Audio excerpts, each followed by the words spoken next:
This story was inspired by a true event. I was traveling solo through southern Arizona one hot summer night. I was 2 days into a 3-week road trip, and I'd gotten a bit cocky. I was driving too fast, not taking enough breaks. But honestly, I felt invincible. Little did I know, my luck would run out near the small town of Y, Arizona. About 65 miles outside of Tucson, my car started to overheat, so I pulled over at the side of the road. When I popped the hood, I saw steam rising from the engine. I was desperate. I knew if I kept driving, I'd burn a hole in the bottom of my radiator. I also knew I didn't want to wait around on the side of that highway all night. Then I saw it in the distance. Some kind of glowing red neon flickering in the twilight. I wasn't sure if it was a mirage or not, but when I got closer, I realized it was a motel. The sign out front said Dune Star Motel. As I rounded the corner onto the cracked asphalt driveway, I saw there were other cars parked out front. This place was open. Maybe I could get a few hours of sleep before it cooled off enough to drive again. But once I got out of my car, I had second thoughts. To be honest, the place looked pretty rough. The parking lot was littered with trash. One of the window blinds in the office was hanging off. I could see cobwebs draped across the vacancy sign. But I didn't have many choices. I walked up to the office window and knocked on it. Tap, tap. Someone was inside. I could tell. I just couldn't see them. After a moment, the bell above the door chimed, and an older man appeared from somewhere in the back. He looked at me, then stepped out into the entryway.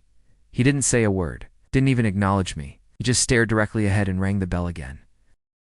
I assumed that was a signal to come inside. As I brushed past him, I caught a whiff of stale cigarette smoke and something else that reminded me of a funeral home. I stepped into the office. It was dim. The smell hit me full force then. A weird mixture of potpourri and stale decay. On the counter was a dusty old telephone, a vase filled with dried flowers and the keys to every room in the place. Behind the counter stood a worn sign that read "Last Chance to Check Out." Below it, another sign with 5 handwritten numbers: 11, 14, 18, 21, and 24. None of those room numbers made any sense. There weren't even that many rooms here. The only ones lit up on the neon sign outside were 101, 102, 103, 104, and 105. I cleared my throat. Hello? Is anybody here? The older man finally broke his silence. "You need a room," he said. His voice was raspy and low, like sandpaper on gravel.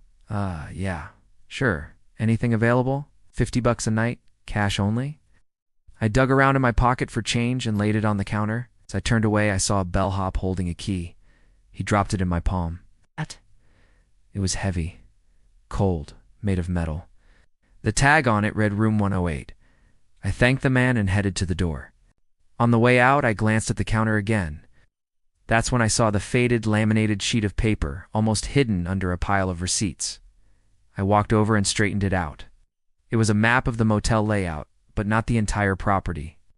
This map only focused on the inner courtyard, the one I was staying in. According to the map, there were only 12 rooms, numbered 101 to 107, and then 109 to 113, and next to the no, 108, was a big red X.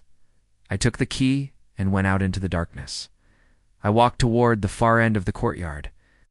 Room 108 was at the very end of the U-shaped hallway. The doors were solid, wood, unpainted, unnumbered except for 108. It was different. And now that I looked more closely, I realized the rest of the doors in the courtyard were numbered sequentially.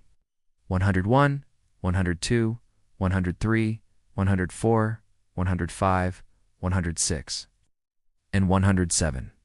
There was number 108. I stopped in front of it and unlocked the door. It creaked open. I was exhausted. All I wanted was sleep. I didn't bother turning on the light, didn't look around. I just dropped my stuff on the desk and crawled into bed. Sometime in the middle of the night, I woke up. Must have been having a nightmare because I bolted upright in bed. It took me a moment to realize I wasn't dreaming. I was in room 108, only now I wasn't alone. Sitting on the edge of the bed staring at me was a lanky, gaunt man.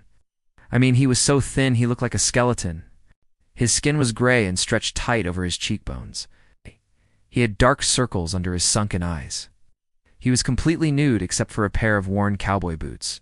For a moment, he just sat there looking at me. Then he spoke. His voice was raspy. "What are you doing here?" I stammered, trying to collect myself. I paid the desk clerk. He gave me the key." "He gave you a key that doesn't exist." "He did. That key isn't supposed to work." "It worked." Got off the bed and started pacing. "How did you get in here?" "The door was unlocked." I don't understand." "No one can enter room 108 unless they're invited." "You weren't invited." I was frightened, but I wasn't going to let him intimidate me. "Okay, fine." "But how did you get in here?" "I live here." "But you're dead. That's why no one comes to this room anymore." "I'm not dead." He snapped his fingers, and just like that, he was gone. I shot up in bed. I knew what I had to do. I got out of bed, turned on the light, and walked out of the room. Down the hall, I could hear the faint sound of dragging metal motels. Always have that one room. You know, the one where nobody stays? Well, apparently the Dune Star Motel did. I didn't stick around to find out what secrets room 108 held.